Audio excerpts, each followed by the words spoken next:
Bonjour à tous et bienvenue dans ce nouvel épisode de Vivre en confiance. Un podcast dédié à celles et ceux qui ont envie de mieux se comprendre, de mettre un peu plus de clarté dans leurs émotions et surtout un peu plus de confiance dans leurs relations, en commençant par celles qu'ils entretiennent avec eux-mêmes. Je suis Dorine Codiard, psychothérapeute, auteure et formatrice. Fin janvier, j'ai animé un atelier conférence au Salon du Bien-être sur un thème qui me tient à cœur. Oser la confiance en soi pour mieux gérer le conflit. Et je veux dire que je suis toujours touchée de constater combien le conflit est souvent intériorisé.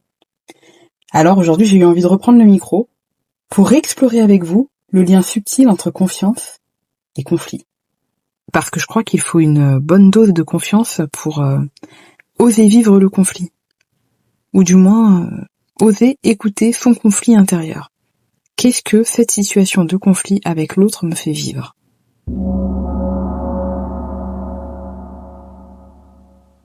Ici, je ne vais pas vous parler de conflits spectaculaires, pas de grandes disputes, mais plutôt de ces moments silencieux, où justement quelque chose à l'intérieur se crispe, on ravale les mots, où on se dit ça vaut pas le coup, alors qu'en réalité ça nous touche profondément. C'est déjà arrivé à nombre d'entre nous parce que quand on est face à une situation où on est bouleversé à l'intérieur, c'est compliqué d'extérioriser les choses. Surtout quand le risque, c'est de perdre le lien, de perdre la relation, en tout cas de venir abîmer quelque chose. Je pense à une patiente d'ailleurs, alors bien sûr je vais changer les détails, elle me disait un jour, en soi ce qu'il dit n'était pas grave, mais après je n'en ai pas dormi de la nuit. Alors elle me parlait de son partenaire qui lui faisait beaucoup de reproches, de réprimandes, qui la dévalorisait énormément. Et dans cette phrase, en soi, ce qu'il dit, ce n'est pas grave. Il y a une minimisation, parce que, en réalité, c'est pas vraiment la remarque, mais plutôt le ressenti derrière. Si elle n'a pas dormi de la nuit, c'est bien que ça comptait, et qu'elle a eu le sentiment qu'à travers ses mots, elle ne comptait pas, elle dérangeait, et finalement qu'elle ferait mieux de se taire. Donc c'est pas grave, c'est plutôt il vaut mieux que je me taise. Plus qu'un c'est pas grave incarné, pardon. Je crois justement que le conflit, le vrai conflit, c'est celui qui se joue avec nous-mêmes. Pas sur les mots prononcés en eux-mêmes, mais plutôt sur la manière dont ils viennent résonner à l'intérieur de nous. Quand quelqu'un nous dévalorise, nous critique, peut-être que sur l'instant ça nous touche plus ou moins, ou en tout cas on arrive à mettre de la distance, mais à l'intérieur ça vient creuser quelque chose.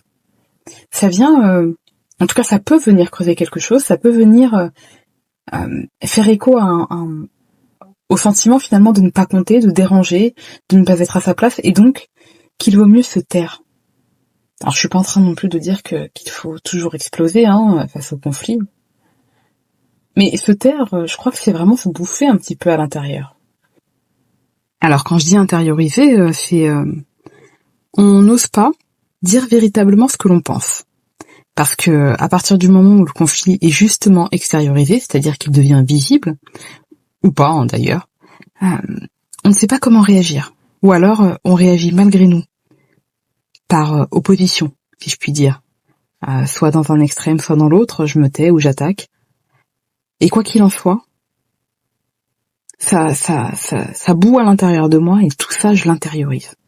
Je l'intériorise parce que sinon ça pourrait être pire. Et en même temps, nos réactions, elles ne viennent pas de nulle part. Elles viennent évidemment de notre histoire, de ce que nous avons appris. Si j'ai appris petite, j'ai appris que si je dis ce que je pense, je risque d'énerver l'autre, Ou de le perdre. Si je me défends pas, je vais disparaître, je vais me faire marcher dessus. Si je lâche le contrôle, tout va déborder. Bref, toutes ces croyances-là peuvent se transformer en règles, implicites, en règles intérieures. Le souci, c'est quand elles deviennent automatiques. Si à chaque fois finalement que je suis face à une situation de conflit, peu importe le contexte, peu importe la personne, je me tais parce que le risque est toujours le même, en tout cas le risque que j'ai intériorisé comme une règle, il faut se taire quand l'autre est pas d'accord parce que tu risques de perdre ta place, ou alors il faut exploser parce que sinon tu vas te faire marcher dessus. Et le problème c'est que le conflit on le résout pas, on le creuse encore plus. Non seulement on ne le résout pas, ou en tout cas on le fait taire, on met un peu une éponge dessus, un chiffon dessus, pardon, ou alors finalement on le nourrit, mais à l'intérieur, parce que il finit par nous ronger, je crois.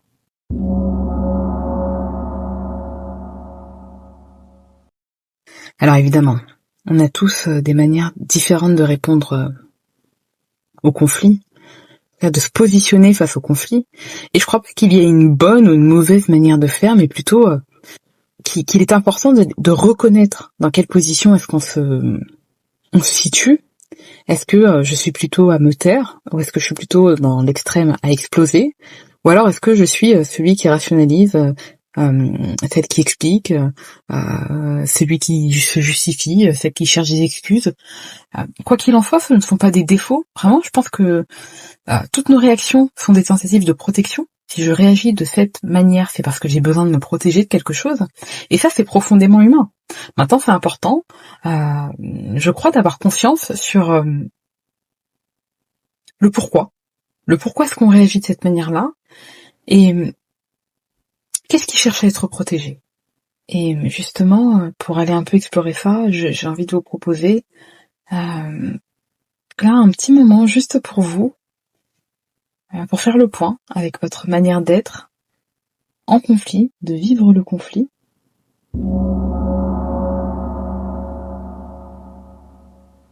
J'ai envie de vous proposer un petit exercice que je vous invite à soit faire dans votre tête, soit écrire. Donc prenez le temps là de prendre un papier, un stylo, si c'est plus simple à l'écrit pour vous. Et je vais vous inviter à compléter les phrases suivantes. Quels sont les mots qui viennent derrière?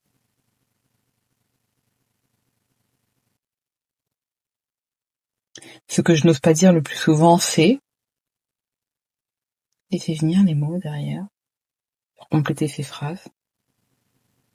Et si je me sentais un peu plus en sécurité intérieurement, j'oserais peut-être. Respirer, laisser se dessiner ce qui doit se dessiner. L'idée, c'est d'aller voir un peu à l'intérieur de soi et de se dire, je mets de la clarté sur comment je suis quand je suis en conflit. Qu'est-ce que je n'ose pas dire? Qu'est-ce que je retiens?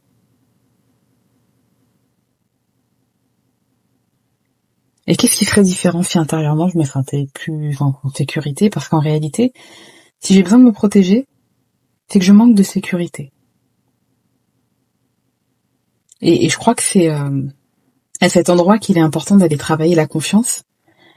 Parce que la confiance en soi, c'est pas devenir quelqu'un d'autre. L'objectif, c'est pas de changer, c'est plutôt gagner en confiance en soi, en assurance sur ses ressentis. Pas pour devenir plus dur, plus sûr, plus fort, mais plutôt pour oser être juste avec soi-même. Et justement, la justice envers soi-même, c'est le fait d'écouter ce qui se passe à l'intérieur. Quand l'autre arrive avec un reproche, une remarque, ce que je vis, ce que je perçois comme une dévalorisation, qu'est-ce qui se joue en moi? Qu'est-ce que je ressens? De quoi j'ai besoin? Et je crois que cet alignement, c'est ce qui nous permet de, en tout cas si on arrive à légitimer nos émotions et nos besoins, c'est ce qui nous permet finalement de tenir face à l'autre, de nous affirmer. Et même si l'autre n'est pas d'accord, en fait, et que le conflit perdure, en réalité, on ne se trahit pas.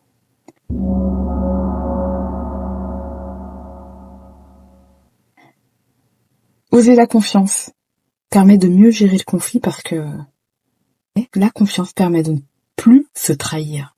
Et cesser de se trahir, c'est commencer à finalement à s'affirmer face à l'autre et à apprendre à aborder le conflit différemment pour le gérer différemment.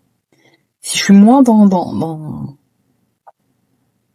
l'intériorisation, je vais pas être dans l'extrême, je vais pas me taire, je vais pas exploser, je vais choisir en conscience ma manière d'agir et d'interagir avec l'autre. Parce qu'en réalité, le conflit, c'est pas un ennemi dans la relation, c'est vraiment un révélateur. Ça vient dire, à cet endroit, j'ai besoin de sécurité. Et la confiance, c'est la capacité à rester présent à soi. En tout cas, c'est la capacité de rester présent à soi, même quand ça bouge à l'intérieur. Alors, je crois que la vraie question, c'est pas comment éviter les conflits, mais plutôt comment est-ce que dans le conflit, je peux me respecter un peu plus, sans me sentir attaquée, sans me taire, sans attaquer. Enfin, bon, c'est tout un cheminement, hein, et c'est justement pour ça que voilà, j'accompagne aussi les personnes à prendre conscience de leurs mécanismes pour aborder le conflit différemment. Et ça peut aussi se faire à travers des lectures que je vous invite à découvrir parce que vous pouvez me retrouver sur Instagram, Dorine Codia Thérapie, mon site internet, et avoir justement accès à ma newsletter et à tout ce que j'ai pu écrire sur le sujet. Si cet épisode a résonné en vous, en tout cas, je vous invite à le partager ou à vous abonner à ce podcast. Et n'hésitez pas à laisser un commentaire et à aller plus loin en découvrant les autres thématiques abordées, toujours autour de la nécessité de vivre en confiance et en alignement. Prenez soin de vous. À bientôt.